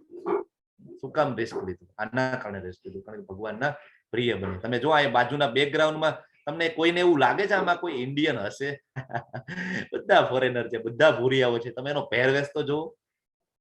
આપણે બધાને તિલક કરતા શરમ આવે, આપણે બધાને શિખા રાખતા શરમ આવે, આપણે બધાને બીડબેગ ડોકમાં રાખતા શરમ આવે. હું ઘણા બધા જો મંદિરે જાવ ને તો આવે ને તો બીડબેગ આમ સંતાડીને આવે, ખિસ્સામાં મૂકેલી હોય, પછી આવીને કાઢી માળા કરીને પાછો સંતાડી જતા રહે. તેની શરમ આવે આપણને. વાય? કૃષ્ણજીનો જપ કરવો. શું કામ ડોકમાં ના પહેરે? વાય? બરાબર ને? તો જો આ બધા ડોકમાં બીડબેગ પહેરેલી છે, મુંડન કરાવેલું છે ને ભગવાનના. કારણ કે ભગવાન એમ કે છે કે મને ખૂબ પ્રિય છે. બરાબર. હવે ભગવાન શું કે છે કે આ જગતમાં, હવે એના કરતા જોરદાર સ્ટેટમેન્ટ, અદ્ભુત સ્ટેટમેન્ટ, કે આ જગતમાં તેના કરતા અન્ય કોઈ સેવક મને વધારે પ્રિય નથી અને કદી વધારે પ્રિય થશે પણ નહીં. બરાબર. કોના કરતા? જે મારું જ્ઞાન ફેલાવે છે. આગળના શ્લોકમાં કહી દીધું ને. બરાબર. કે જે મારા આ જ્ઞાન, ભગવદ્ ગીતાનું જ્ઞાનને વિતરણ કરવામાં પ્રયત્ન કરે છે, ફેલાવવામાં પ્રયત્ન કરે છે, જે મારા ભક્તોને હેલ્પ કરે છે આ જ્ઞાન ફેલાવવા માટે, તો ભગવાન કે એનાથી પ્રિય તો મને કોઈ હતો જ નહીં, છે પણ નહીં અને હશે પણ નહીં. બરાબર. એકદમ ક્લિયર કર. એટલે કોઈ માણસને એમ થાય કે હું એકલો બેસીને જપ કરી લઉં, ગુફામાં જઈને તપ કરી લઉં, ઇટ્સ ઓકે. તમે એકલા કદાચ પહોંચી જાઓ, પણ ભગવાન કે સારું છે, કઈ નથી કરતા એના કરતા એ સારું છે. ચલો. પણ ભગવાન કે મને કોણ પ્રિય છે? ભગવાન એની વાત કરી રહ્યા છે. ભાઈ મને કોણ પ્રિય છે? મને તો આ પ્રિય છે જે જોખમ લઈને મારી ભગવદ્ ગીતાનું જ્ઞાન વેચે. જોખમ જ છે ને. બુક ડિસ્ટ્રીબ્યુશનમાં તમે એક વખત જાઓ તો તમને બધા અનુભવો થાય કે એમાં કેટલું રિસ્ક છે. ખાસ તો રિસ્ક સૌથી મોટું કયું ખબર છે ને? કે આપણા અંદર ભરેલો ખૂબ મોટો મિથ્યા અહંકાર છે કે હું ડોક્ટર છું, હું એન્જિનિયર છું, મારું તો ખૂબ સ્ટેટસ છે, હું હાથમાં બુક લઈને સેલ્સમેનની જેમ જાઉં. એના કરતા એક માણસ હું રાખી લઉં, એને 500 રૂપિયા આપી તો સાંજ સુધીમાં વેચતો આવશે. આપણે પણ આવું વિચારીએ તો સૌથી મોટું જોખમ છે આપણો અહંકાર ખવાઈ જાય તરત. તો ખૂબ મોટું. બરાબર. પણ શું કામ જાય છે? ભગવાનને પ્રિય થાય ને એટલા માટે. એટલે આ બધા લોકો કામ કરી રહ્યા છે ખાલી 2 શ્લોકના કામ ઓનલી. 550 થી વધારે વોલેન્ટિયર, લગભગ 600 વોલેન્ટિયર હવે તો પડદા પાછળ કામ કરી રહ્યા. તમે બધા ખાલી મને ઓળખતા હોય કારણ કે તમે બધા મને જોવો છો, પણ બેકગ્રાઉન્ડ ની અંદર બહુ મોટી ટીમ આપણી કામ કરી રહી છે. બરાબર. કારણ કે એને ખબર છે એનો ગોલ છે કૃષ્ણજીએ ફિક્સ કરેલો છે. રિસ્ક તો એટલું જ છે ને કે કદાચ ત્યાં જઈશું અને આપણને અડધૂત કરશે, કઈ વાંધો નહીં. બરાબર. પણ જો એકાદો માણસ પણ માની જશે અને ભગવાનની શરણાગતિમાં થઈ જશે, જતો રહેશે, તો આપણી ટિકિટ કન્ફર્મ છે. આપણે ધ્રુવ મહારાજની ઘટના જોઈ હતી. તો ધ્રુવ મહારાજને ભગવાન છે એ આવે છે, જ્ઞાન આપે છે અને પછી એને વરદાન આપે છે 36,000 વર્ષ સુધી રાજ કર, ને પછી ભગવાન કે હું તને ધામમાં બોલાવી દઈશ. બરાબર છે. ધ્રુવ લોકની રચના કરે છે અને ભગવાન એને દર્શન આપે છે. પછી જ્યારે આ બધું પતે છે તો ધ્રુવ મહારાજ છે એ તપ કરતા હોય છે. તમે ઋષિકેશ, તમે હરિદ્વાર થી આગળ જાઓ કે ઋષિકેશ, અને ત્યાંથી આગળ નરનારાયણ પર્વત છે, ત્યાં ધ્રુવ મહારાજ તપ કરતા હોય છે. અને ત્યાં પછી વિષ્ણુદૂતો આવે છે વિમાન લઈને, એમને બેસાડીને લઈ જાય છે. ચાલો, તો એ વિમાનમાં બેસે છે ને, તો ધ્રુવ મહારાજ કે છે કે ઉભા રહ્યો ભાઈ, એક તમે ભૂલો છો, તમારે મારી માને લઈ જવાની છે. ધ્રુવ મહારાજ કે બરાબર, કારણ કે હું જે કઈ છું ને એને મને કીધું તું કે ભાઈ તું વિષ્ણુનું ધ્યાન કર. ભાઈ મારી સાવકી માતાએ મને કહી દીધું તું કે તારે ગાદી ઉપર બેસવું હોય ને, બરાબર છે, તો તારે મારા પેટે જન્મ લેવો પડે. પછી હું મારી મા પાસે ગયો ને એને કીધું કે નહીં, તું વિષ્ણુ પાસે જા. તો વિષ્ણુદૂત કે છે કે તમારે ચિંતા કરવાની જરૂર નથી પ્રભુ, એના માટે અમે સેપરેટ પ્લેન મોકલી દીધું છે, બીજું વિમાન અલગથી અમે એના માટે મોકલી દીધું છે, તમે આવો. પાછળ પાછળ એ પણ આવે છે. તો વિચાર કરો, ખાલી આંગળી ચીંધ્યાનું જ પુણ્ય છે ને. ખાલી એને એમ કીધું કે ભાઈ તું વિષ્ણુની પૂજા કર, આટલું જ કર્યું. બાકી એને કોઈ યજ્ઞ તપ દાન નહોતા કરેલા. ધ્રુવ મહારાજના માતાજી મમ્મી કાંઈ નહોતું કરેલું, બરાબર, ખાલી આટલું કરવાનું. તો આપણે પણ બધા ખાલી આટલું જ કરવાનું છે, આંગળી ચીંધવાની છે, બરાબર, કઈક કઈક વોલેન્ટિયર સેવા લેવાની છે. ઘણા બધાને આમાં કહેવાય કે સ્પીચ સારી હોય તો તમે હવે લેવલ 1 માટે આગળ પ્રીચિંગ માટે પણ આગળ આવી શકો છો. એના માટે મને પર્સનલી કોન્ટેક્ટ કરો, બરાબર. તો હવે તમે લેવલ 1 ભણાવી શકો, બરાબર. અને આગળની બેચની પબ્લિસિટીમાં તમે બધા લાગી જાઓ, કારણ કે તો આપણે ભગવાનને ખૂબ પ્રિય થઈશું. ઓકે, આગળ વધીએ. તો અને હું જાહેર કરું છું, ભગવાન કહે છે કે જે મનુષ્ય આપણા આ સંવાદનું અધ્યયન કરે છે ને તે પોતાની બુદ્ધિથી મારી પૂજા કરે છે. જો આપણે બધા 18 દિવસથી શું કરી રહ્યા હતા, એમ તો 21-22 દિવસ કહેવાય. 21-22 દિવસથી આપણે બધા શું કરતા હતા, તો ભગવાન એનો ખુલાસો કરે છે. જો જ્ઞાન યજ્ઞ તેના અમિષ્ટમ શ્યામિતિ મે મતા, બરાબર, કે આપણા અર્જુન તારો ને મારી વચ્ચે જે કઈ સંવાદ અત્યાર સુધી થયો 700 શ્લોકોનો, બરાબર, એ સંવાદનું જે અધ્યયન કરે છે, જે સાંભળે છે, એના ઉપરથી જે નોટ બનાવે છે, તો શું કરી રહ્યા છે, તો કે બુદ્ધિથી પૂજા કરે છે. આપણે બધાએ બુદ્ધિથી ભગવાનની પૂજા કરી. નહીતર આપણે કોઈ દિવસ 1-1.5 કલાક ભગવાનની પૂજા કરીએ ઘરે? શક્ય છે? આપણે નથી કરતા ને એટલી બધી પૂજા.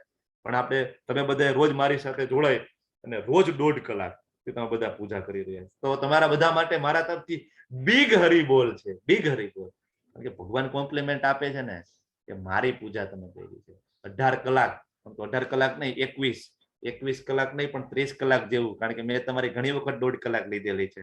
તો ઓલમોસ્ટ તમે 30 કલાક, છેલ્લા 21 દિવસમાં તમે 30 કલાક ભગવાનની પૂજા કરેલી છે, બરાબર. તો ભગવદ્ ગીતાનું ખાલી સાંભળવાથી પણ ભગવાનની પૂજા થઈ જાય. અને જે મનુષ્ય શ્રદ્ધાપૂર્વક તથા દ્વેષ રહિત થઈને આ સાંભળે છે, જો બે વસ્તુ ખૂબ ઇમ્પોર્ટન્ટ છે.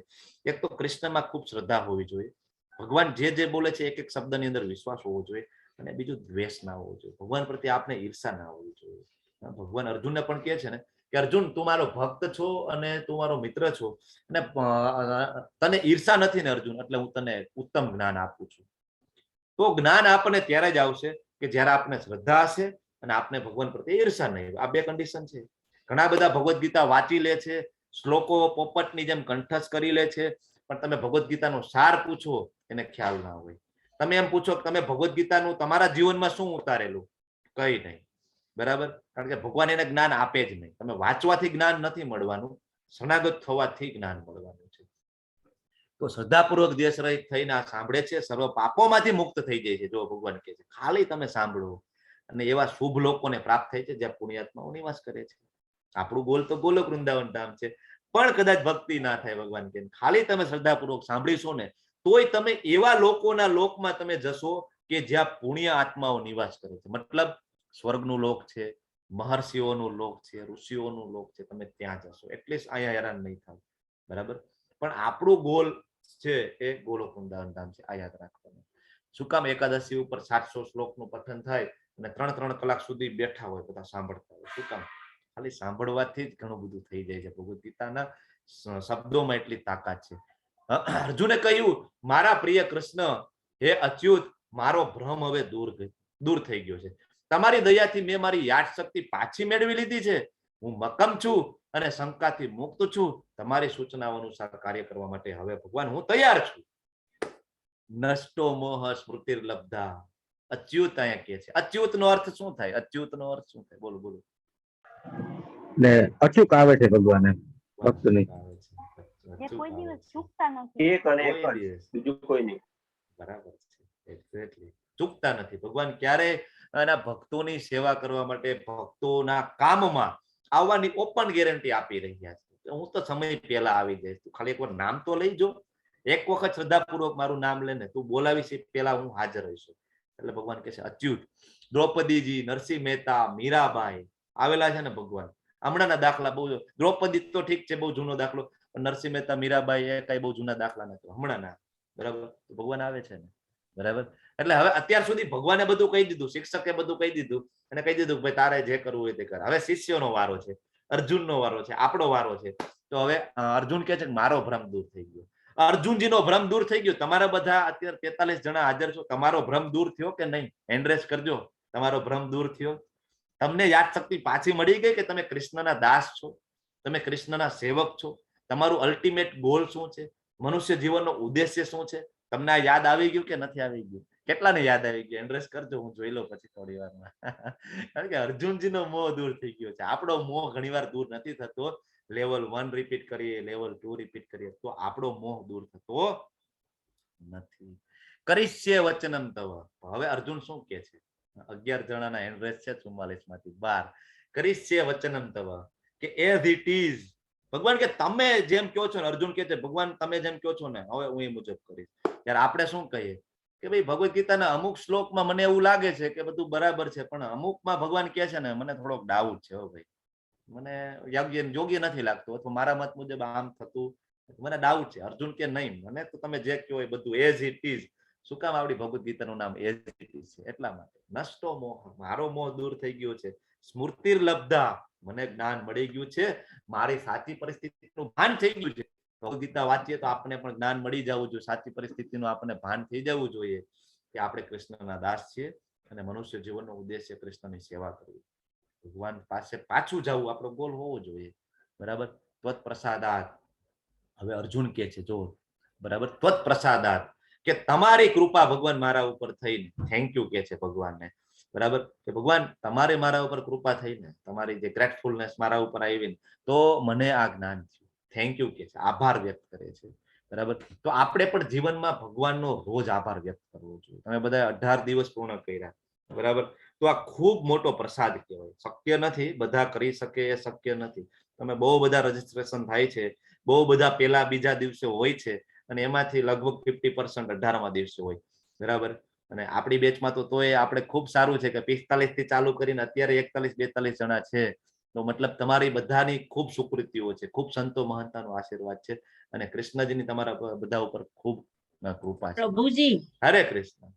હા, મને એન્ડ્રેસ કરતા નથી ફાવતું, પણ હું એમ કહું છું કે આપણે ક્વેશ્ચન આન્સર છેલ્લે લઈ લઈએ રીટા માતાજી. ઓકે, આપણે ચર્ચા કરીએ. ભક્તિ એન્ડ્રેસ વાળું એટલે કાઈ પેલું કૃષ્ણનું, હા, કે તમારો ગોલ દૂર તમે પહોંચ્યા કે નહીં. તો આપણે અર્જુન જેવા તો છીએ નહીં, એટલે હજી તો આપણું એક શું કહેવાય, એક પણ માત્ર પણ પેલું થયું નથી આ સાંભળીને. એમ હજી તો આપણું લેવલ અર્જુનજી જેવું આપણું અર્જુનજી લેવલ જેટલું નહીં, પણ આપણે એટલી તો ખ્યાલ આવવો જોઈએ ને કે આપણે કૃષ્ણના દાસ છીએ. આપણે આટલું જ યાદ રાખવાનું છે, બીજું કઈ આટલું જ. એટલું તો બસ આટલું જ. હા, ઓકે, હું ચેપ્ટર ફિનિશ કરીને પછી તમારી પાસે આવું છું માતાજી. Thank you.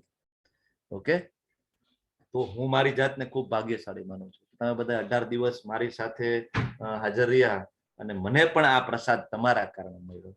બરાબર, તો 45 મિનિટ સુધી અર્જુનજી અને કૃષ્ણજીની જે ચર્ચા થાય છે, અને 700 શ્લોકોની આપલે થાય છે, અને અર્જુને હવે નક્કી કરી લીધું કે આપણે ભાગવાનું થતું નથી. અને હવે સંજયજી છે એ ફાઇનલ સ્ટેટમેન્ટ આપે છે. ભગવાનના ભક્ત છે સંજય પણ. શું કે છે કે આ પ્રમાણે મેં કૃષ્ણ તથા અર્જુન બંને મહાપુરુષોનો સંવાદ સાંભળ્યો. આ સંદેશ એટલો અદ્ભુત હતો. સંજય ધૃતરાષ્ટ્રને કહે છે કે મારા શરીરમાં રોમાંચ થઈ રહ્યો છે. વ્યાસદેવની કૃપાથી આ પરમ ગુહ્ય સંવાદ પ્રત્યક્ષપણે યોગેશ્વર કૃષ્ણના મુખેથી અર્જુનને કહેવામાં આવતો સાંભળ્યો છે. બરાબર, વ્યાસદેવની કૃપાથી. જો ત્યાં એ પણ એમના ગુરુને યાદ કરે છે. અર્જુન છે એ બીજા અધ્યાયના 7મા શ્લોકની અંદર ભગવત શરણાગતિ લઈ લે છે કે ભગવાન હું તમારો શિષ્ય, તમે મારા ગુરુ. બરાબર, સેમ સંજયજી પણ એમના વ્યાસદેવજી એમના ગુરુને યાદ કરે છે કે ભાઈ એમની કૃપાથી એને દિવ્ય દ્રષ્ટિ મળી, અને હસ્તિનાપુરમાં બેઠા બેઠા મને આવો દિવ્ય સંવાદ સાંભળવા મળ્યો. ટોપ સિક્રેટ જે પરમ ગુહ્ય જ્ઞાન છે એ મને મળ્યું. તો જે આભાર પ્રગટ કરવો ગુરુનો, બરાબર, એ ખૂબ જરૂરી છે. જો અહીંયા આપને ખ્યાલ આવે, શિલા પ્રભુપાદનો આપણે બધાએ જરૂરથી હૃદયપૂર્વક આભાર પ્રગટ કરવો જોઈએ.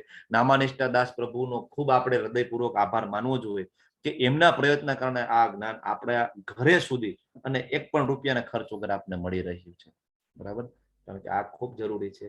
જ્યારે જ્યારે ભગવદ્ ગીતા આપણે હાથમાં લઈએ ને ત્યારે આપણે કૃષ્ણજીનો આભાર માનવો જોઈએ કે થેન્ક યુ કે તમે અમારા માટે આવી સુંદર મજાની ભગવદ્ ગીતાનું જ્ઞાન ભગવાન મૂકીને ગયા કે આખું જીવન અમારે કઈ રીતના જીવવું અમને આમાંથી સમજી અને સાચી દિશા અમે પકડી શકીએ. આપણા પિતાજી છે ને ખૂબ દયાળુ છે, પણ છતાં આપણે એનો આભાર તો પ્રગટ કરવો જોઈએ ને. સંજય આગળ કે છે કે હે રાજા, જ્યારે હું કૃષ્ણ તથા અર્જુન વચ્ચે થયેલા અદ્ભુત તથા પવિત્ર સંવાદનું વારંવાર સ્મરણ કરું છું. જો વારંવાર યાદ કરે છે, શું કીધું શું કીધું શું કીધું. એક વખતમાં આસ્વાદનથી ધરાય નહીં. આ ભક્તોનો ગુણ છે. આ એક વખત લીલા સાંભળે એટલે એવું નહીં, વારંવાર લીલાનું આસ્વાદન કરવા માટે વારંવાર સ્મરણ કરે. ત્યારે પ્રત્યેક ક્ષણે હર્ષ વિભોર થઈ જાઉં છું. બ્રહ્મભૂત પ્રસન્નાત્મા. ભગવાને કીધું ને મારા ભક્તો છે એ તો તુષ્યંતી ચ રમંતી ચ 10મા અધ્યાયના 9મા શ્લોકમાં કે છે મારા ભક્તો મારી લીલાઓની અંદર તુષ્યંતી ચ રમંતી ચ, એમાં આનંદ કરતા હોય છે. સંજયજી કે છે. હવે આ અધ્યાયનો છેલ્લો શ્લોક છે, ફાઇનલ જજમેન્ટ આપે છે. સંજય કહી દે છે, શું કહી દે છે કે યત્ર યોગેશ્વર કૃષ્ણો યત્ર પાર્થો ધનુર્ધર તત્ર શ્રી વિજયો ભૂતિર ધ્રુવા નિતિર્મતિર્મમ. જ્યાં યોગેશ્વર શ્રી કૃષ્ણ છે, જ્યાં ધનુર્ધર અર્જુન છે, જ્યાં ઐશ્વર્ય એટલે કે શ્રી બિરાજે છે, લક્ષ્મીજી જ્યાં છે, વિજય અસાધારણ શક્તિ તેમજ નીતિ પણ નિશ્ચિતપણે ત્યાં જ હોય છે. સંજય કે આ મારો મત છે. ધૃતરાષ્ટ્રને કહી દે છે કે દુર્યોધન એન પાર્ટી છે ને હવે પૂરું થઈ ગયું, એનું ફિનિશ. હવે અહીંયા યત્ર યોગેશ્વર કૃષ્ણ એટલે ઘણા બધા કૃષ્ણજીને યોગેશ્વર માને કે ભાઈ ખાલી એક સારા યોગી હતા. નહીં, એનો અર્થ એવો નથી થતો. યોગેશ્વર કૃષ્ણનો અર્થ થાય છે કે જે યોગીઓના પણ જે ઈશ્વર છે ને એ કૃષ્ણ છે. યોગેશ્વર કૃષ્ણ નહીં, ભગવાન તો ષડેશ્વર્યથી પરિપૂર્ણ છે. એનામાં કોઈ એક ક્વોલિટી નથી કે યોગ, એવી એક ક્વોલિટી નથી. ભગવાન ષડેશ્વર્યથી પરિપૂર્ણ છે અને સંપૂર્ણ માત્રામાં એની અંદર રહેલા છે. પણ ઘણા બધા એવું માને કે ખાલી યોગેશ્વર કૃષ્ણ હતા, યોગેશ્વર કૃષ્ણ. નહીં નહીં નહીં, યોગીઓના પણ ઈશ્વર એટલે કૃષ્ણ છે. બરાબર, આપણે ધ્યાન રાખવું જોઈએ. તો જે કૃષ્ણ, જો કૃષ્ણ તમારી સાથે હોત તો તમે પણ જીવનમાં જીતી જાત. જેવી રીતે અર્જુનજી સાથે કૃષ્ણ હતા તો અર્જુનજી જીતી ગયા. અને આપણા જીવનમાં જો જીતવું હોય ને તો કૃષ્ણજીને સાથે રાખીશું. કઈ રીતના? ભગવાને જે ભગવદ્ ગીતામાં જે આપણે પાઠ આપ્યો ને, બસ આપણે એ રીતના એનું અનુકરણ કરીશું. બરાબર, અનુસરણ કરીશું. ભગવાન જે કરે એનું અનુસરણ કરવાનું, અનુકરણ નહીં કરવાનું. તો અનુસરણ કરીશું ભગવાન જે આપને કહે છે તો આપણે જીતી જઈશું. ક્યારેય ભાગવાનું નથી. તમે જુઓ આપણા ભૌતિક જગતમાં, ભૌતિક જીવનની અંદર રોજ કંઈક ને કંઈક મુશ્કેલીઓ છે, કંઈક ને કંઈક તકલીફો છે. 700 શ્લોકોની અહીંયા આપલે થઈ અર્જુનજી અને કૃષ્ણજી વચ્ચે. ભગવાને ક્યારે એને ભાગવા નથી દીધો. નહીં, તારે તો લડવું જ પડશે. ભગવાન એને વારંવાર કહે છે કે ઉભો થા ને યુદ્ધ કર, ઉભો થા ને યુદ્ધ કર. તો આપણે પણ દરેક પરિસ્થિતિમાં ફાઇટ કરવાની છે. હવે આપણો જન્મ થયો જ છે, આપણે ઈર્ષા કરી અને ભગોળા થઈ જ ગયા છીએ, તો હવે આપણું નિયત કર્મ કરી સાથે સાથે ભક્તિ કરી શરણાગત થઈ અને આપણે ભગવાનના ધામમાં જઈ શકીએ. પાછું પડવાનું નથી, સ્ટ્રેસમાં જતું નથી રહેવાનું, ડિપ્રેશનમાં જતું નથી રહેવાનું. ભગવાનની આ બહુ પ્રેક્ટિકલ એડવાઇસ છે આપણને ભગવદ્ ગીતામાંથી. શ્યોર શોર્ટ છે. શરણાગતિ થાવ, બરાબર, અને તમે મારા ધામમાં આવો. બરાબર. તો ભગવદ્ ગીતાના મહત્વના સંદેશાઓ છે જે બીજા ચેપ્ટરમાં આપણે જોઈ લીધું કે આપણે આત્મા છીએ, આપણે શરીર નથી. અને બીજું આપણે જોયું કે જે ભગવાન છે એ કૃષ્ણ છે.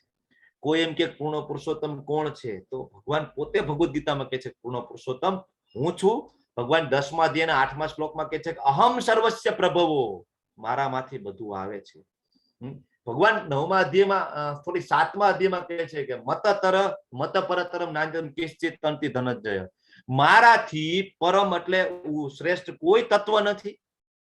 બહુ ક્લિયર સ્ટેટમેન્ટ. આનાથી વિશે શું જોઈએ? ભગવાન ભગવદ્ ગીતામાં સાક્ષાત આવીને આપણે કહેતા હોય કે ભાઈ મારાથી પરમ તત્વ કોઈ નથી. છતાં આપણી બુદ્ધિ છે, આપણી શ્રદ્ધા હંમેશા ડિવાઇડેડ રહે કે આ હશે ભગવાન, આ ભગવાન હશે, આ ભગવાન હશે. કૃષ્ણજી કહે છે સાચું હશે. આમાં તો મને કૃષ્ણજીનું અભિમાન દેખાય છે. ઘણા બધા એમ કે ભગવદ્ ગીતામાં કૃષ્ણજીનું અભિમાન દેખાય છે. નહીં, આપણા પિતાજી હોય ને તો આપણને એમ કે હું તારો બાપ છું. આમાં કોઈ અભિમાનની વાત જ નથી ને. આપણા પિતાજી આપણને કહી શકે કે હું તારો, આપણે ભૂલી જાય તો આપણે યાદ દેવાનું કે હું તારો બાપ છું, ઓળખ મને. કહેવાય કે આપણે કહેવાય જનરલી બીજાને બાપ ના કહી શકીએ. આપણો બાપ હોય આપને એમ કે હું તારો બાપ છું. આમાં કઈ ખોટું લગાડવા જેવું છે નહીં, પણ ઘણા બધાને તોય ખોટું લાગી જાય. પૂર્ણતા પ્રાપ્ત કરવા માટે ભક્તિમય સેવા શ્રેષ્ઠ છે. આખી ભગવદ્ ગીતાનો સાર છે એ ભક્તિમય સેવા છે. બરાબર. તો અહીંયા આખું ચેપ્ટર અહીં પૂર્ણ થાય છે અને તમે બધાએ મને 18 દિવસ સુધી રોજ કલાક 1.5 કલાક સુધી ખૂબ શાંતિપૂર્વક સાંભળ્યું. તમારો બધાનો ખૂબ ખૂબ આભાર પ્રગટ કરું છું ધ્યાનપૂર્વક સાંભળવા બદલ.